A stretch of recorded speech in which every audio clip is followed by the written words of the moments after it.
आज हम आपको ऐसे स्थान पर ले जाने वाले हैं जहां एक अपने आप में अनूठी प्रदर्शनी लगाई गई थी, जो शायद आपने न पहले सुनी होगी न देखी होगी। जी हाँ, दिल्ली के एक ऐतिहासिक गांव कादीपुर की ऐतिहासिक हवेली में एक ऐसी ही प्रदर्शनी लगाई गई थी। दरअसल इस हवेली के पूर्वज जाने माने समाज सेवी रहे हैं, जिसे आज भी उनके वंशज डॉक्टर हरपाल सिंह जठराणा सामाजिक कार्य करके आगे बढ़ा रहे हैं। यहाँ पर लगाई गई प्रदर्शनी विश्व में शायद पहली अनूठी पहल है, जिसमें डॉक्टर हरपाल सिंह जठराणा के द्वारा 3 दशकों से भी अधिक समय से किए गए सामाजिक और राष्ट्रहित कार्यों में उपयोग किए गए बैनर पोस्टरों को प्रदर्शित किया गया था, जिसका मकसद अब तक के सामाजिक कार्यों का विश्लेषण कर उन कार्यों में वर्तमान की स्थिति के अनुसार नए तरीके से जनहित पर किया जाए और समाज को इन मुहिमों से जागरूक कर जोड़ा जा सके। आपको बता दें कि इस प्रदर्शनी में लगभग 25 वर्ष पुरानी बैनर भी प्रदर्शित किए गए थे। चलिए आपको डॉक्टर हरपाल सिंह जठराणा के पास ले चलते हैं और उनके ही द्वारा सुनते हैं इन बैनरों की कहानी। ये मिठाइयों पे जो चांदी का आर्क वर्क लगाते हैं, कहते हैं, वो चांदी का आर्क वर्क नहीं होता है, वो कैंसर कारक होता है। वो एल्युमिनियम से बनता है। इसके लिए 10 साल के प्रयास करने के बाद 2016 में एक नियम बनवाया गया था, जिसमें ये कहा गया था कि आगे से जो चांदी का वर्क बनेगा वो एल्युमिनियम से नहीं बनेगा। 99.99% उसमें चांदी होनी चाहिए। उत्तर प्रदेश और देश के लगभग अधिकतर राज्यों में ऐसे बहुत से व्यक्ति हैं जो कागजों में मृत घोषित किए गए हैं और 10-10 वर्षों के प्रयास के बाद भी उनको जिंदा घोषित नहीं किया जा रहा है। इसके ऊपर एक फिल्म भी बनी है, जो कि ऐसे व्यक्तियों के साथ बहुत बड़ा अन्याय है। ये दिल्ली के गांव के लिए एक साइकिल यात्रा निकाली गई थी, जिनका उद्देश्य था कि गांव का विकास कैसे हो, गांव की जो समस्याएं हैं उनका क्या समाधान हो। गांव के पिछले 40 वर्षों से प्रधान यहाँ पे नियुक्त नहीं है, जिनके बाद से कई हजार 10,000 करोड़ रुपए बैंकों में जमा था और हजारों एकड़ जमीन ग्राम सभा की गांव में डीडीए को दे दी गई थी। उसको वापस दिलवाने के लिए, गांव के विकास के लिए और उस पैसे से विकास करने के लिए गांव में एक साइकिल यात्रा की गई थी। ये इस बैनर का एक बहुत पुराना इतिहास कहा जा सकता है। अन्ना आंदोलन से मैं लगभग 2008-9 से जुड़ा और उसके बाद यहाँ पे 11 में 12 में अन्ना आंदोलन का जो भी यहाँ आंदोलन चला उसमें सक्रिय भूमिका निभाई और अपने गांव में भी और अन्ना के गांव में भी जाके उपवास किया। दिल्ली में वृद्धावस्था पेंशन और विधवा पेंशन इनकी बहुत बड़ी समस्या रही है।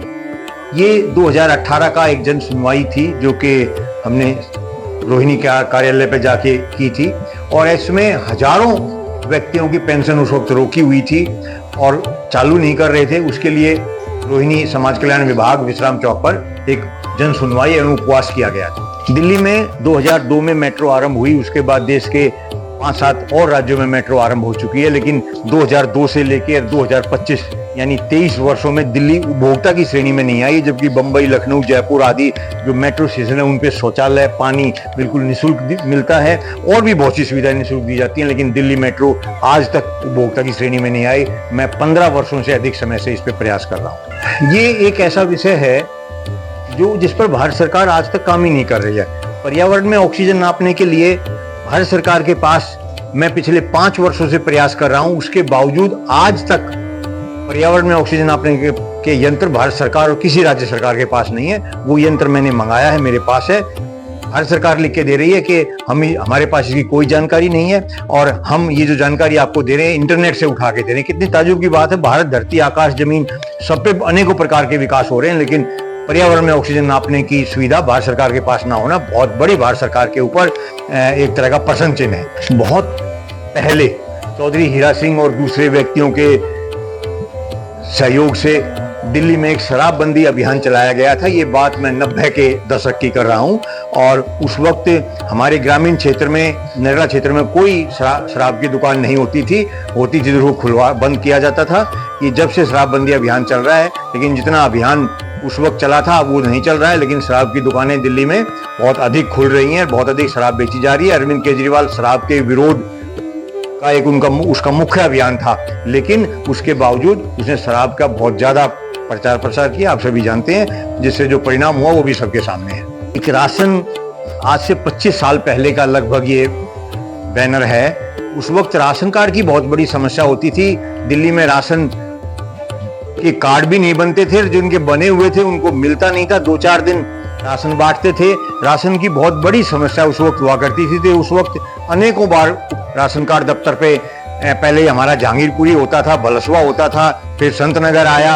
अब पिछले 10-15 साल से ये कौशिक इनक्लेव में है, जब उस उपवास किया गया था और कुछ समस्या का समाधान भी हुआ था। भारत सरकार के द्वारा दिव्यांगजन अधिनियम भी बनाया गया है, जो कि 10 वर्ष के प्रयास के बाद बना था। अब बहुत सी चीजें उनकी ऑनलाइन हो गई हैं।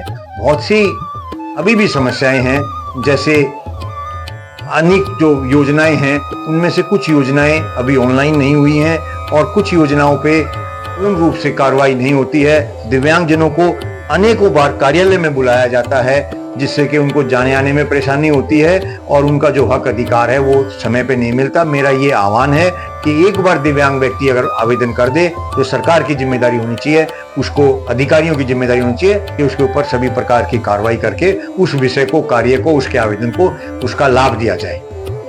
ये अनाथ बच्चों के विषय में है। कोरोना अवधि में जो बच्चे अनाथ हुए थे और जो उससे पहले अनाथ बच्चे थे, उनको पहले पेंशन 2014-15 तक दी जाती थी। कोरोना में ये हमने एक यहाँ के अभियान चलाया था कि सभी अनाथ बच्चों को पेंशन दी जाए। कोरोना के जो बच्चे थे उनको तो दे दी गई, लेकिन कोरोना के अलावा जो अनाथ बच्चे थे उनको पेंशन आज तक नहीं दी गई है।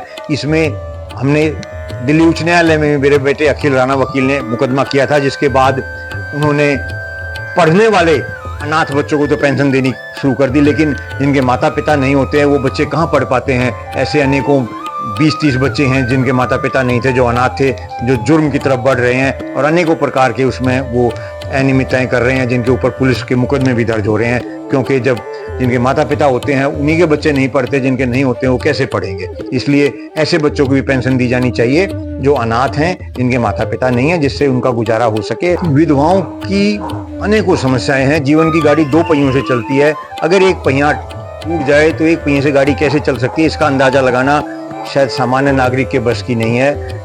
मैं विधवा आयोग बनाने की बात कर रहा हूँ, विधवाओं को अलग से एक आरक्षण देने की बात कर रहा हूँ, विधवाओं के जितनी योजनाएं हैं उनमें उनकी प्राथमिकता निर्धारित करने की बात कर रहा हूँ। ऐसे अनेकों विषयों से मैं लगभग सबसे ज्यादा अगर पहले से काम किया जा रहा है तो दिव्यांग, विधवा, गरीब के लिए जो किया जा रहा है, जिसको लगभग 3 दशक से अधिक हो गए हैं। पर्यावरण में जीव जंतु का कितना महत्व है, इसका अंदाजा आज के नागरिक नहीं लगा रहे हैं। बिगर जीव जंतुओं के पर्यावरण संरक्षण और पृथ्वी पर जीवन संभव ही नहीं है। इसके लिए नागरिकों को जागरूक होने की जरूरत है, जिससे कि पर्यावरण बच सके और प्राणी मात्र का जीवन सुरक्षित हो सके। पहले तीनों सेनाओं के प्रमुख CDS जनरल विपिन रावत, सरकार दावा करती है कि हमने हर एक गांव में सड़क पहुंचा दी है, लेकिन विपिन रावत जी के गांव में आज तक सड़क नहीं पहुंची है। कितने ताज्जुब की बात है। एक बार मैं यहाँ से शहीद सम्मान साइकिल यात्रा लेके गया, जिसमें परवीन साथ था, और दूसरा यहाँ पे मैं साइकिल से भी आधी दूर तक उनके गांव में गया। ये कितने ताज्जुब की बात है। वो अनेकों बार जब भी देहरादून आते थे मांग करते थे कि मेरे गांव में साइकिल गाड़ी से जाना चाहता हूँ। मैं देश के बड़े से बड़े जहाज में बैठ चुका हूँ, लेकिन मैं अपने गाँव में कार में बैठ के जाना चाहता हूँ, जिस मेरे गांव में सड़क बनी जाए। उनके दुर्घटना से 10 साल पहले से मांग कर रहे थे और दुर्घटना हुए भी उनको 5 साल हो गए हैं, आज तक पूर्ण रूप से सड़क नहीं पहुंची है। ये बहुत ही दुर्भाग्य की बात है और ये सैनिकों का अपमान है। ये विषय लगभग 25 साल पुराना कह सकते हैं। ये मेरा फोटो है, बिल्कुल इसमें दाढ़ी काली है। दूसरा ये फोटो भी है, दाढ़ी काली है। और ये 2000 के आसपास का फोटो रहा होगा। ये भी इसमें मैं खड़ा हुआ हूँ। ये कुछ अभी बाद के हैं। ये शहीद आजम राजा नाहर सिंह जी के चांदनी चौक पर उनका स्मारक बनाने के लिए हम लगभग 27-28 वर्षों से हवन कर रहे हैं और सरकार से मांग कर रहे हैं कि जिन्होंने राजा नाहर सिंह जी ने दिल्ली को 134 दिन तक आजाद करा दिया था 1857 में, लेकिन दिल्ली में उनका कोई स्मारक अब तक नहीं बना है। एक छोटा सा स्मारक मैंने खुद बनाया हुआ है। उस पे एक साथी के द्वारा प्रतिमा भी उनकी लगाई गई है, लेकिन सरकार के द्वारा अभी कोई स्मारक नहीं बनाया गया है। ये शहीदों का अपमान है। ये महान क्रांतिकारी राजा महेंद्र प्रताप जी, इनको 1932 में नोबेल पुरस्कार के लिए नामित किया गया था। इन्होंने अपनी सारी संपत्ति, अधिकतर संपत्ति, जमीन किसानों को दान दी थी, गांव वालों को दान दी थी। और 1909 में उस वक्त एक ITI अपने महल मथुरा में अपने महल में ITI खोली थी। इससे अंदाजा लगाया जा सकता है कि उस वक्त इनकी क्या सोच रही होगी। इन्होंने पूरे विश्व को एक परिवार माना था और अनेकों प्रकार के ऐसे अभियान चलाए थे जो आज के समय संयुक्त राष्ट्र संघ जो बना वो इन्हीं की जो मांग थी उस पर बना था। ऐसे अनेकों कार्य किए थे। एक महान क्रांतिकारी राजा महेंद्र प्रताप जी को भारत रत्न देने के लिए बहुत से साथी संस्थाएं प्रयास कर रही हैं और जिसमें मैं भारत सरकार से उम्मीद करता हूं कि उनको भारत रत्न दिया जाए। हमारे देश में अभी तक ना तो राष्ट्रीय खेल घोषित है, ना राष्ट्रीय औषधि घोषित है, ना राष्ट्रीय ग्रंथ, राष्ट्रीय पोशाक, ऐसे 20 चीज ऐसी हैं जो अभी तक घोषित नहीं हुई है। ये बहुत ही ताज्जुब की बात है। हमें भी पढ़ाया गया था और अभी भी कुछ वर्ष पहले जो गूगल से हटवाया गया है अनेकों प्रयास करके, हम पूछते रहा भारत का राष्ट्रीय खेल क्या है तो हॉकी को बताया जाता था। गिलोय जो है अभी तक राष्ट्रीय भारत की कोई गिलोय राष्ट्रीय औषधि घोषित नहीं है, कोई पोशाक घोषित नहीं है, राष्ट्रीय भाषा घोषित नहीं है, राष्ट्रीय ग्रंथ घोषित नहीं। कितनी ताज्जुब की बात है। लेकिन सरकार इसके ऊपर ध्यान नहीं दे रही है। मैं लगभग 1 दशक से अधिक समय से इस पे प्रयास कर रहा हूं, लेकिन सरकार का ध्यान ना देना बहुत ही दुर्भाग्यपूर्ण है। देश में भाषा का कितना सम्मान होता है इसका अंदाजा भारत की राजधानी दिल्ली से लगाया जा सकता है। दिल्ली में 23 वर्ष पहले 2002 में दिल्ली राजभाषा अधिनियम बना था, जिसके अभी तक नियम नहीं बनाए गए। यानी एक गाड़ी तो बना दी गई, एक ढांचा, उसमें ना तो क्लिच है, ना ब्रेक है, ना रेस है, वो सिर्फ ढांचा ही खड़ा है, जिससे कि दिल्ली में भाषा के अत्यधिक नियमों का उल्लंघन हो रहा है। गरीब आदमी हिंदी में चिट्ठी लिखता, जवाब अंग्रेजी में देते हैं। ये आज भी भारत की राजधानी में अंग्रेज काबिज हैं। महाराजा सूरजमल अभियान, राजा नाहर सिंह अभियान की स्थापना 10-15 वर्ष पहले की गई थी, जिसके कुछ कार्य ऐसे थे जो हुए हैं। जैसे राजा नाहर सिंह मेट्रो स्टेशन का नामकरण हुआ, महाराजा सूरजमल मेट्रो स्टेशन के आगे महाराजा लगाया गया। दिल्ली विधानसभा में राजा नाहर सिंह, महाराजा सूरजमल, राजा महेंद्र प्रताप आदि के चित्र लगवाए गए। ये कुछ ऐसे कार्य हैं कि जो हुए हैं। ये सभी कार्य जो हुए हैं ये बहुत से व्यक्तियों के सहयोग से, उनके सहयोग से हुए हैं। कोई भी कार्य जब तक संपन्न नहीं हो सकता, पूर्ण नहीं हो सकता, जब तक लोगों का सहयोग ना मिले। इसलिए बहुत से कार्य भले ही मैंने शुरू किए हों, लेकिन वो पूर्ण लोगों के सहयोग से हुए हैं। साथियों, मैं प्रवीण और आपको बताना चाहता हूं, जैसा कि आप देख रहे हैं मेरे पीछे जो साइकिल यात्रा का एक बैनर लगा हुआ है, ये वर्ष 2021 में फरीदाबाद जो बल्लभगढ़ है वहाँ पर राजा नाहर सिंह जी का एक महल है, जिसमें गैरकानूनी तरीके से काफ़ी वर्षों से एक जो होटल मोटल कह सकते हैं आप, वहाँ पे जो शराब परोसी जाती है और वहाँ पर जो है जिस तरीके से उस नाहर सिंह जी के महल को महत्व मिलना चाहिए था, तो वहाँ पर शराब और उसका होटल के रूप में उसका संचालन करना बहुत ही गलत है। इससे जो राजा नाहर सिंह जी का सहयोग है, योगदान है, उसमें कहीं ना कहीं जो है उनका अपमान होता है। वर्ष 2021 में मुझे एक सौभाग्य मिला, जिसका नेतृत्व, साइकिल यात्रा का नेतृत्व दिल्ली से मेरे सामाजिक गुरु हरपाल सिंह राणा जी ने किया। इसमें मेन बात यह है कि होटल मोटल बार साहब का बंद हो गया था 2000 आज से 6 साल पहले, लेकिन जो अभी भी होटल मोटल चल रहा है उसमें भी लोग बाहर से शराब दारू ला के पीते हैं, और वहाँ पे जो कमरे हैं उसमें भी अनेकों प्रकार की अनियमितताएं होती हैं, जिसको रोकने के लिए प्रवीण कई बार वहाँ पे गया, साइकिल यात्रा में भी साथ किया और अनेकों उपवास किए गए वहाँ पर। मैं ये बताना चाहूँगा कि मैं लगभग 14-15 से लगातार उनके जन्मदिन पर, राजा नाहर सिंह जी का जन्मदिन 6 अप्रैल और महाराजा सूरजमल जी का जन्मदिन, दोनों का जन्मदिन, और बटकेश्वर दत्त जी का जन्मदिन पुण्यतिथि 20 जुलाई, और भी कुछ ऐसे स्वतंत्र सैनिक क्रांतिकारियों की जो मैंने आरंभ की है। उससे पहले उनकी जन्मतिथि और पुण्यतिथि मनाई ही नहीं जाती थी, तो ये भी आरंभ किया गया था। और मैं हर महीने की कोशिश करता था कि 6 तारीख को वहां पे जाके बैठा जाए, जिससे कि वहां पे जो अन्याय हो रहा है उसको रोका जाए। ये शहीद आजम भगत सिंह राजगुरु सुखदेव ऐसे क्रांतिकारी थे जिन्होंने देश में क्रांति की एक लौ जगाई थी। लेकिन 2007-8 से लेकर में हरियाणा विधानसभा, पंजाब विधानसभा ने एक प्रस्ताव पारित किया था कि शहीद आजम भगत सिंह जी के नाम से चंडीगढ़ हवाई अड्डे का नामकरण किया जाएगा। लेकिन 15 वर्ष के बाद तक नामकरण नहीं किया गया, सिर्फ घोषणाएं होती रही। इसके लिए जिसमें अलीपुर शहीद स्मारक से लेकर चंडीगढ़ तक हमने कुछ साथियों ने साइकिल यात्रा की थी, एक बार एक कार से भी यात्रा की थी। ये इसका उद्देश्य था कि सरकार लोगों में जागरूकता लाई जाए। लोगों के हस्ताक्षर हमने करवाए थे और वो भारत सरकार को दिए थे। भारत सरकार ने मुझे लिख के दिया था कि दोनों राज्यों के राज्य सरकारों से आप बातचीत करें, लिखित में दिया था। उसके बाद उनसे बातचीत की गई, वहाँ के राज्यपाल से मिला गया और उसके बाद अभी 2 साल पहले शहीद आजम भगत सिंह के नाम से चंडीगढ़ हवाई अड्डे का नामकरण मोदी सरकार के द्वारा, मोदी के द्वारा घोषणा करके किया गया।